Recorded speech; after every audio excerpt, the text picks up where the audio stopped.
The most important aspect for having an effective DR is to consider DR as a subset of BCP, what it really is. It shouldn't lose its business centricity. We must have a disaster recovery plan, we should have a disaster recovery handbook, and we should have all the facilities organized and managed and executed in the remote disaster recovery site comparable to the primary site. You need the right level of visibility, you need tools to provide the visibility to be able to make sure you're meeting the metric, recovery metric that you've defined. If you've not, you can mediate and figure out, remediate and go figure out what's wrong and go fix it. Involvement of the top, that's a must for any successful program when it's standardization of BCP or DR, whatever it is. Most of the time organizations go for the best systems, but the process also designed, but there is nobody to ensure the processes are maintained. Disaster recovery and disaster management are in highest priority for a company like us because we have a very large transaction. For example, last year we did a sale of more than 3,28,000 crores. If you translate into every minute transaction, it comes to 3 crores. That's a huge amount. We can't afford to say that we have lost only 1 minute data. Important concern areas where we are setting up data centers across the country and you want to have disaster recovery sites. One important aspect is you're going to have different storage areas. And I have to ensure that the disaster recovery solution that I take on the other side, how is it able to have the capabilities of different storage areas mapped onto the other side. We are in an evolving stage. There's a lot of adoption that has happened and there's a lot of visibility that is getting executive level visibility for DR, which is heartening to see and I think bodes well for the overall recovery from the government perspective, PSU's perspective and the private organizations. We need to equally focus on all the 3 aspects of people, process and technology. Take our case. We have 3 data centers. The data center 1 takes care of the hardware failures. In spite of this, there is a possibility of failure due to man-made errors. We have a near site data center where we will sync the data only after 4 hours. There may be natural disaster, maybe earthquake or a flood or total power failures. Then that's why we have a 3rd data center in Bangalore, which is having an equal computing power as well as communication facilities so that end users can continue to work the way he works with the productive data center. Of course, technology is the vehicle on which every business is running today. But first, business should tell what are its priorities, what it wants. Otherwise, we end up sometimes in overkill. We create storages, we create capacities, we create redundancies at a huge cost, only 20% of which we need. Aspects like criticality of an application become extremely important.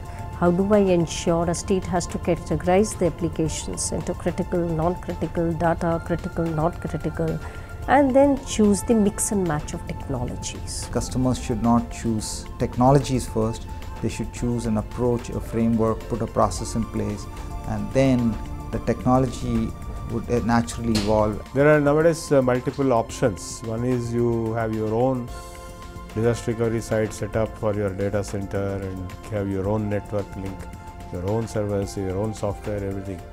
Second is to hand it over to an outsourced agency to manage the whole thing.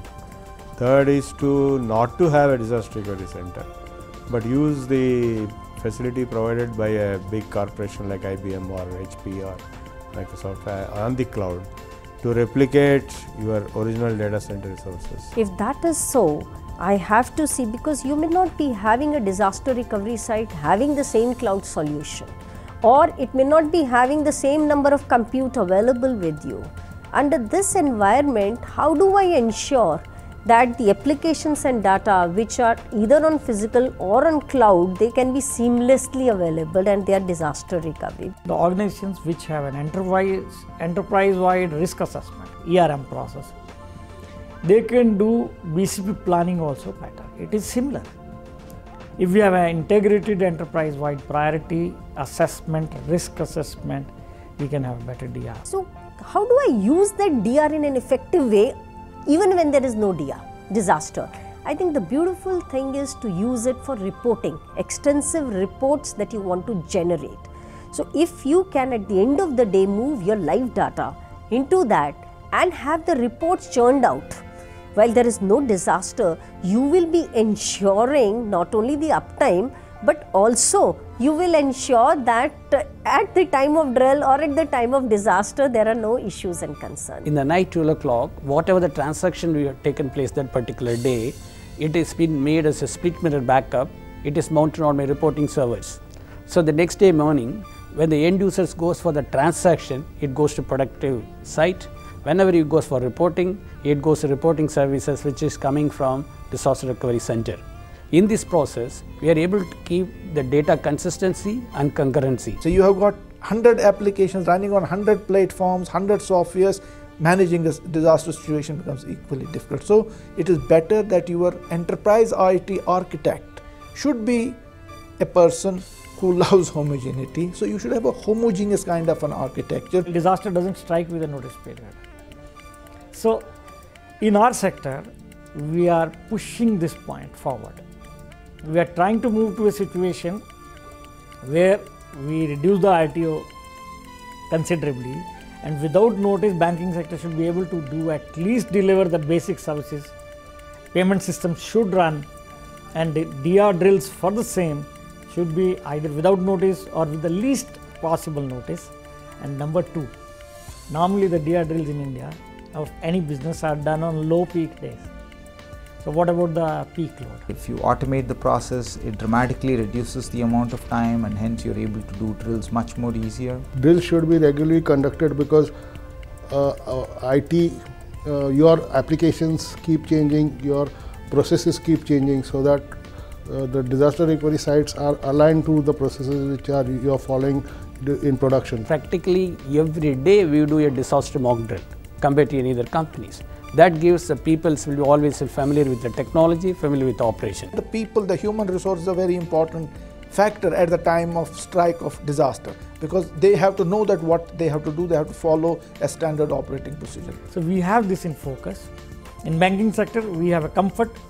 From the technology viewpoint, we have a robust backup. Each bank is having DR center. This BCP-DR aspect of the banking sector is now part of the financial stability quarterly discussions.